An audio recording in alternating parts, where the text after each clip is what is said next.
Okay, this video we're going to talk about adding and scaling vectors. And these are kind of the two fundamental things that you can do with a vector. They're kind of what makes a vector a vector. And so yeah, now let's dive right in here.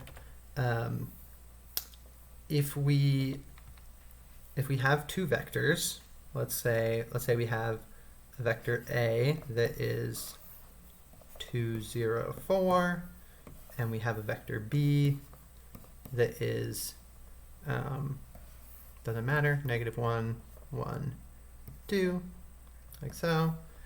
Then we can add them together, and all you have to do to add them together is to add each element together. Add the first element to the first element, second element to the second element, and third element to third element. So in this case, I get 2 plus -1, 0 plus 1, and 4 plus 2. And so my final vector there is 1, 1, 6, right? And so this is one thing to just sort of like think about is that this requires that these vectors be the same length. It's not allowed to add two vectors that are a different size. If you really need to do something like that, like let's say I have a vector A that's, a vector A that's, wait, let me actually pick a different letter. Let's say I had some vector X that was in R3, and I wanted to add some vector Y that was in R10, something like that. I can't do that directly. One thing I could do if I really needed to do this for some reason would be to add together the block vector, X 0 vector plus Y, right? And this should be the length 7 0 vector. And that would work, maybe roughly as intended. It kind of depends on the actual, what the actual things are. But in general, we don't add them together unless they're the same. They have to be the same length. And so, so let's think through a couple of things about this. One kind of property that we like to see is when you think about adding together numbers, it's the case that it kind of doesn't matter, right? So is it true that that x plus y is equal to y plus x for vectors? Well, yes, it is, right? Because each one of these, you have some x1 plus y1, and same for for each of them down to xn plus yn, right? Is equal to x1 plus y1 ... xn plus yn, which of course, because the individual additions are commutative, you can swap them, right? And so that's going to be the same as y1 plus x1 ... yn plus xn, which means that it's the same as y plus x, right? So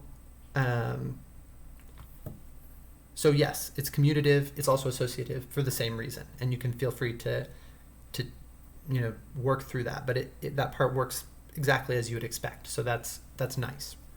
And I will say, just like on a note about the algebra and the proving of things here, in general, when I'm doing something like this, I'm not trying necessarily to be super rigorous, but to more like explain the idea, like why is it the case. But I highly recommend taking the time to think about what it means to prove that something is true, and to make sure that you're not forgetting something. And in particular, sometimes this ... notation can be a little can feel a little vague or hand wavy or something. It's fine as long as you're careful about what it means. But if you want, you could write something more like,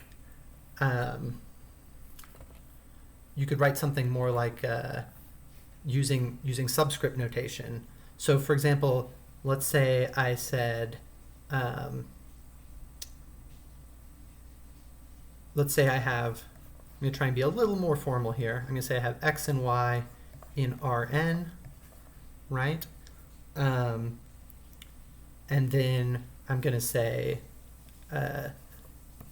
z is equal to x plus y for all k in 1 to n, z sub k is equal to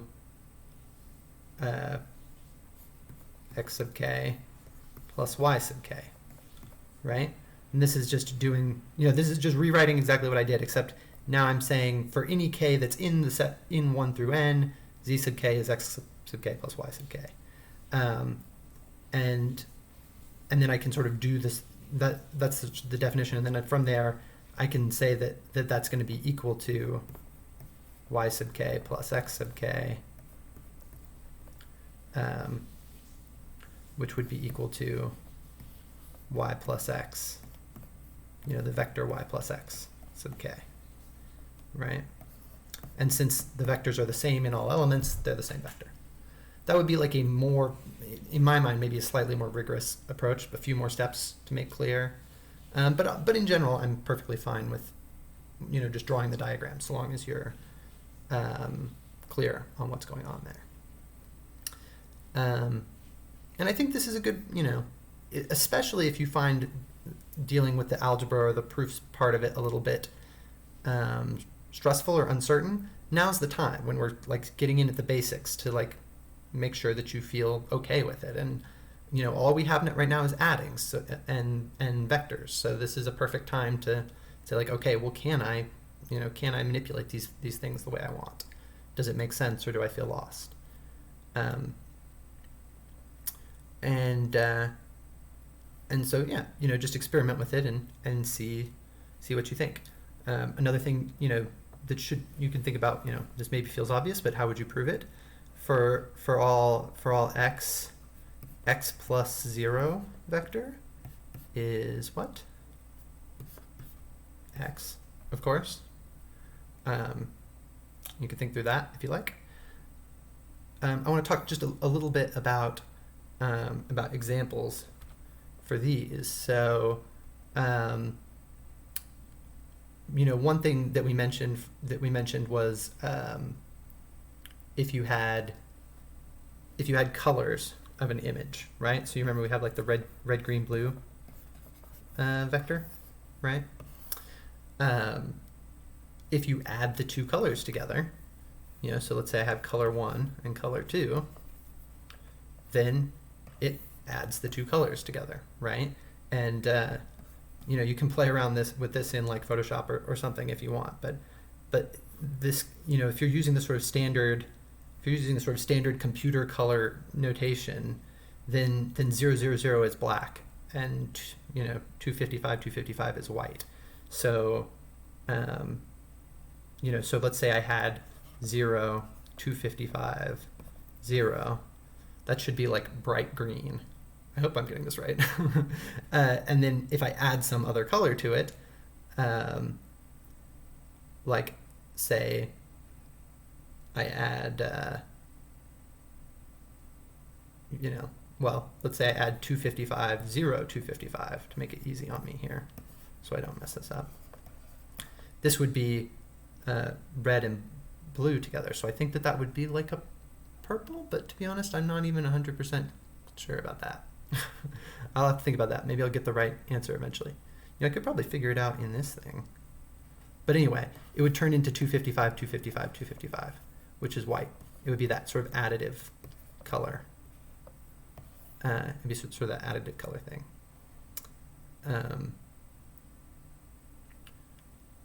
I'm curious now. I'm going to see if I can figure this out. Hold on, give me a second. Let's let's select all of this and make it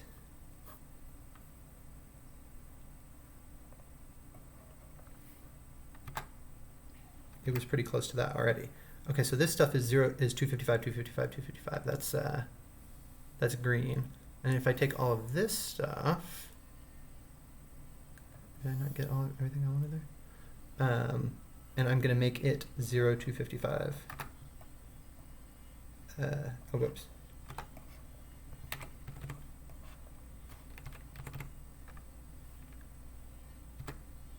Yeah, okay, so it's kind of a purple.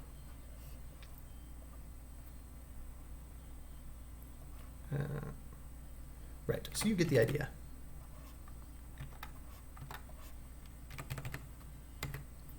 And then when I add them all together, I get this stuff, which is now 255, 255, 255, which is white.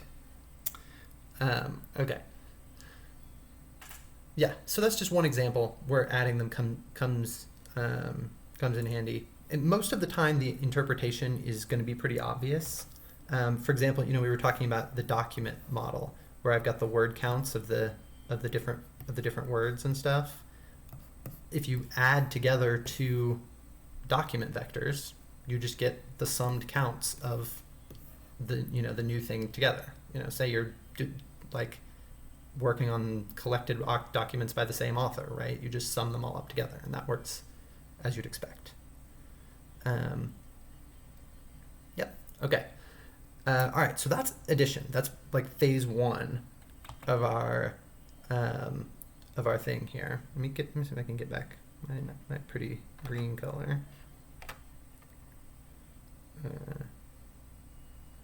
Okay. I'll hide that. Okay. So now let's talk about, so all of this over here was kind of adding, right? Now let's do multiply. Maybe I should do it like this. Okay, this was adding over here. And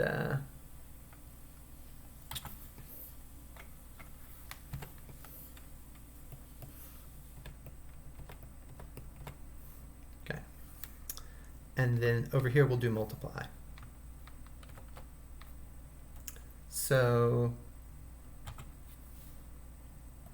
and I also called it scaling, and I'll use those somewhat interchangeably, and we'll talk about why that's the case in a second.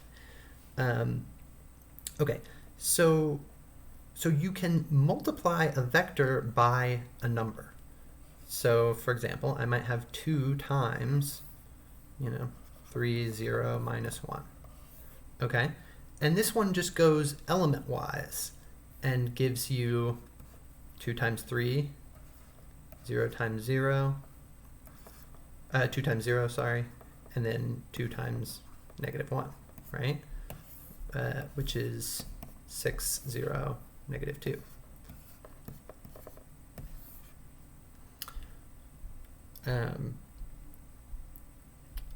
And so similar to what we were thinking about with adding, one natural question to ask is, can we do things that we're used to being able to do with multiplying? So for example, if I had some scalar a times a vector x, one thing is, the commutativity question. Is that the same as if I do it like this? And it is. I will say that you almost always see the scalar multiplication on the left. It's not wrong the way I have it here, but just like in practice, you'll almost always see it on the left. One thing that you cannot do is multiply 2 vectors together. So let's say I have an x and a y. It might be tempting to think that you have some vector x and some vector y, and you're gonna, if this is 3, 0, minus 1, and this is whatever 2, 4, 6, that you're gonna just like multiply them together, kind of the way we did adding, right? Do like a multiply to each. But that's not good. No. No. So you can't multiply two vectors together. You can do something sort of similar, which we'll get to when we do inner product. And then the reason for that is really we're going to sort of save that operation for multiplying vectors and matrices, matrix multiplication. And so when we get there, we'll see why we want to sort of reserve multiplication for that. But this scaling operation works just fine, and that's it's this sort of, even though it looks like just two numbers together, it's not. It's a number and a vector together, and they're mixed. And if you have a smaller number like a half, then it works the same. So one thing you might think about is, for example, something like x divided by 2, which is really just the same as 1/2 times x, right? So we would just go through and, what did I say, 3, 0, minus 1? We would just go through and multiply a half by all of them. So you get 1.5, which is 3/2, 0, negative 0.5, right? So a few other things. And I'd encourage you to sort of like verify these things for yourself, just to think about it. If you have a times b, so let's say a and b are just regular real numbers, and x is some scalar, some vector in Rn. If you have a times b times x, like this, that's the same as a times b times x, right? You can imagine like multiplying each element by b and then multiplying each element by a, right? That's going to be the same as multiplying a and b together and then multiplying them both by that. Although it's worth noting, if you're actually thinking about it computationally, that this one is faster than the one on the right. This one is faster, and this one is slower. Because if I have 100, if my n is 100, so I have a 100 length vector, this is going to do 100 multiplications and then another 100 multiplications.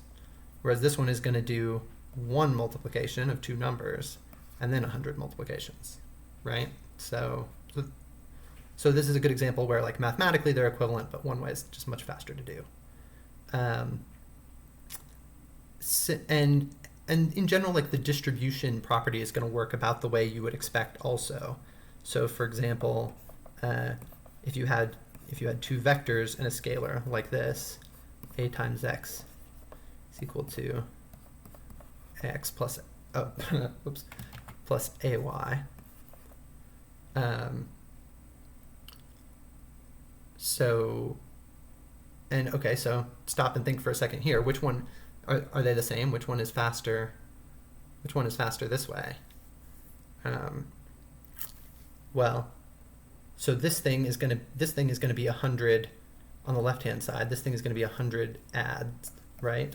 And then another 100 multiplies. Add together the x and y for each one, and then add together and then scale each one. This one is 100 multiplies, right? This one is 100 multiplies. And then we still have to do the 100 adds. So this way was slower again. But this is just, we're just thinking out loud. Sometimes you might, you need to distribute or whatever, for whatever reason. But yeah, that works about how you would expect. And in general, these kind of things where you have a scalar and then a product, this is called a linear combination. And we'll talk a lot more about that later. We're just sort of like introducing ideas now. But a linear combination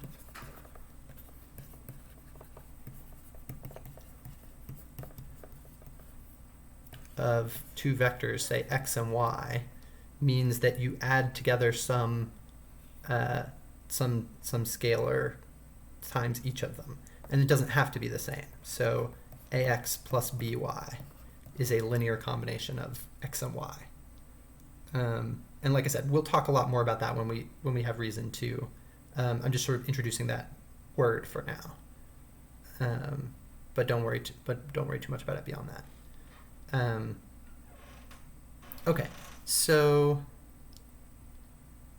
so just a couple examples real quick. So we've talked a couple times about colors.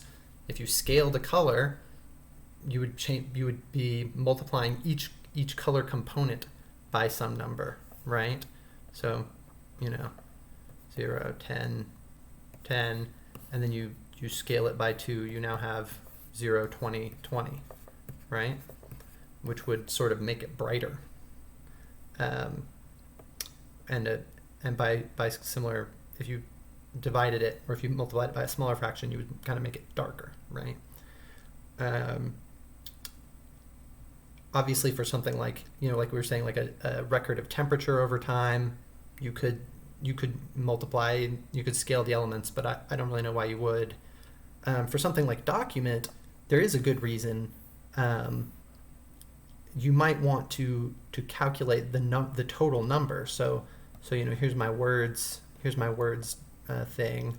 If I know that I have n words in this document, then maybe I scale the whole thing by 1 over n, so that I know the percentage of times, the relative frequency each time a word comes up. And so these will all be like fractions. And that way I could compare two documents of different lengths. Say like, oh, here's these two different documents. One is much shorter than the other, but they both mention zebras. 3% of all words is zebra. So these are probably both zebra documents or whatever. Yeah.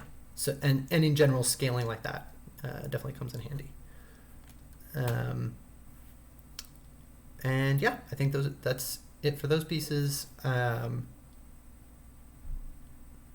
Good.